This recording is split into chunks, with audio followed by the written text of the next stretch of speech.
Museums are where a nation practices remembering. They're classrooms without bells, archives with heartbeat, places where evidence meets empathy and where we learn not what to think, but how to think with care. Long before we argued about the values of museums, this country built them. In 1773, a group in Charleston founded what is often called America's first museum, the Charleston Museum. It was born on the eve of revolution to gather knowledge and objects from a widening world.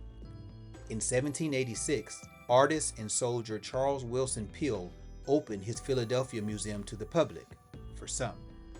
A daring experiment in democratic education, science, art, and natural history, all under one roof.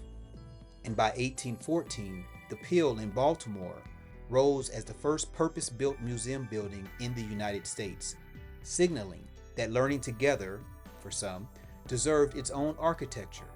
These places weren't built for elites, they were invitations to curiosity. Today, the torch burns brightest across independent museums, community-made, community-led, and hell-bent on telling holistic truths. You'll find them in storefronts and former schoolhouses, in Gullah Geechee cultural centers along the Lowcountry, in Rosenwald schools restored by descendants, in tribal museums stewarding language and land memory, in neighborhood history rooms keeping alive the names no textbooks ever printed.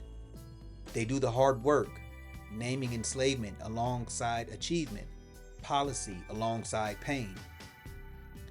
They are courageous precisely because they are close to the people whose story they tell.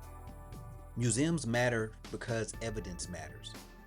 An iron shackle paired with the freedom paper, a ledger that lists names and ages, places besides a family's oral history, a soldier's uniform next to a letter home.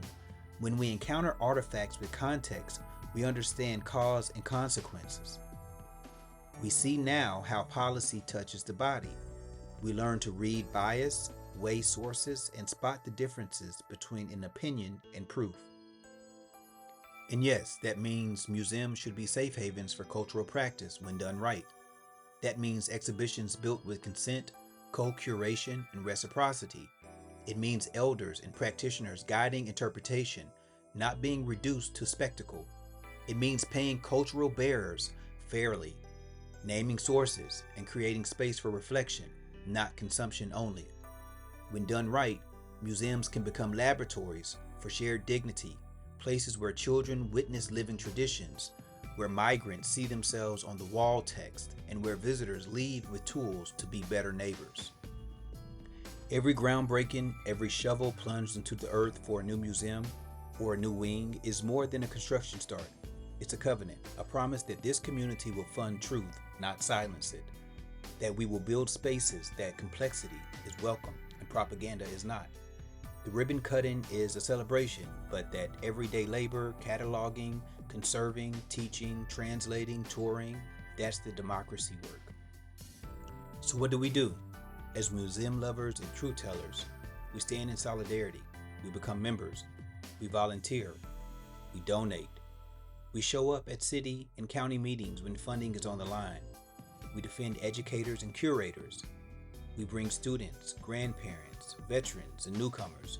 We leave reviews, share episodes and exhibits, and amplify the work of small institutions doing big things.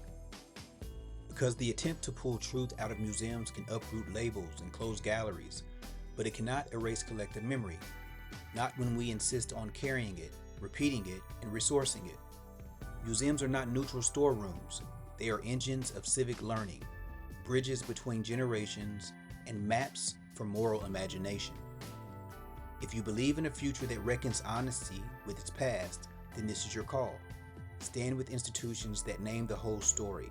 Stand with the curators who document receipts of history.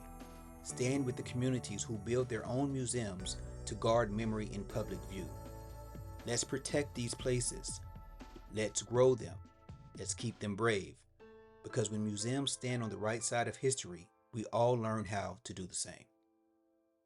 Peace.